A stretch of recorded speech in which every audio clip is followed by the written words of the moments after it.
So this could be a group of people in your organizations, the ones that you're working with, the ones that you're in. And as a rule of thumb, I would say that you need to look at any significant number of people.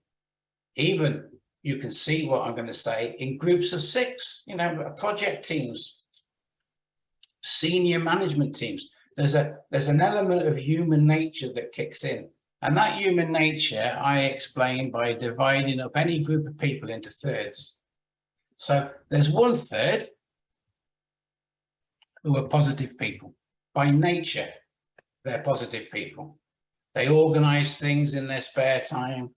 They run the social group at the local village. They do various things. They're naturally inquisitive. They want to know how they can help. They want to know the new ideas. They want to know where the business is going. They're just naturally positive. There's a third of people, and we've all got them, right? So there's a third of people that are in the middle. They don't, they want to know what direction the business is going in. They want to know roughly what they're meant to be doing, but they're sort of questionable, and they don't know which direction they're going to go. So that's what I would call the middle third, obviously, because it's in the middle of the diagram. So we've got positives, we've got people in the middle, and then we've got people that we label humans. We label them as negative, but I'm not sure they are. But that's about a third as well. So if you take any group of people, you've got a third that appear to be negative because they say that's not going to work. I've seen it before. We've tried this, it didn't work. It's no good asking me to do that. I've got a problem down here where I'm always changing invoice numbers. You don't understand. You don't understand it. It won't work, right? But actually, if we treat these people slightly differently and think, well, they just probably don't communicate very well, but their intentions are good, that represents an organization better than thinking we've got negative people in the organization.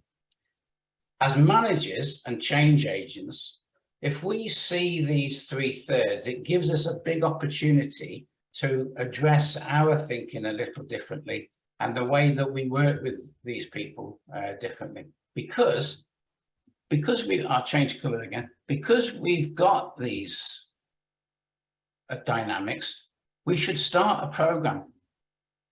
Because a third of the people are going to go, yeah, about time, I've told you. This is what we need to do. It's great. It's brilliant. And what we're doing with these people is these people will get drawn into the activities that we're asking them because they're questioning, which way do you want me to go? Which way? And then we get a migration of people, and we've got then something that represents a critical mass. These people are very important because we should listen to them. They might have, in a constructed way that appears to be negative, but they may have a serious concern here that is a real problem. And what should we do with that? We should make sure that these people that will run away with themselves, make sure that they're aware of some of these challenges that are being thrown out. One of the problems, and this is the sort of thing that, I'm conscious of time, and the sort of one of the thoughts that I'll leave you with is there's a danger that when we embark or we're looking at our current programs, we think, why aren't they working? We've got to get these people. We've got to get these people on board. No, all we want is these people. We don't need to get those people. And what a disproportionate amount of our time can be spent trying to convince these people that they should join. And then these people go, oh, that's the direction, right? That's how you get the managers to be listening to you. And then we get a critical mass, which is over on the wrong side of this third and a third and a third. So engaging with people is, at a simple level, is by nature, there's enough people in the organization that will engage. It's having the wherefore to go, let's just start. let's start, let's involve people, let's start at the right level, let's go through the organization, let's use the tools and techniques of all these great initiatives, but let's engage with people, let's understand their capability before we give them some highfalutin process. Let's make sure that they're engaged in it. And the best way of doing it is to involve them.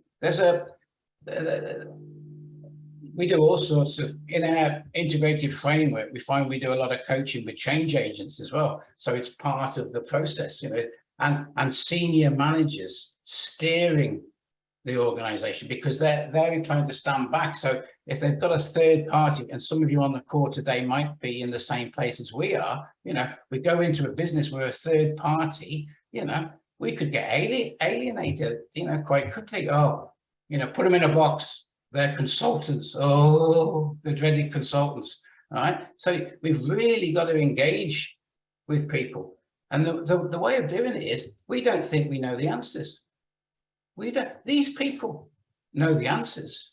They've got more chance of knowing the answers than we have. And if you go back to the type of clients we have, we're able to work with lots of different faceted organizations, because we don't try and become experts in finance. What we do is we're experts in facilitating people. So it's the people that know what to do, how to do it. They don't get the breakthrough to enable themselves to be engaged. They get told. And that's one of the big challenges, I think, is we shouldn't be tellers, we should be engagers.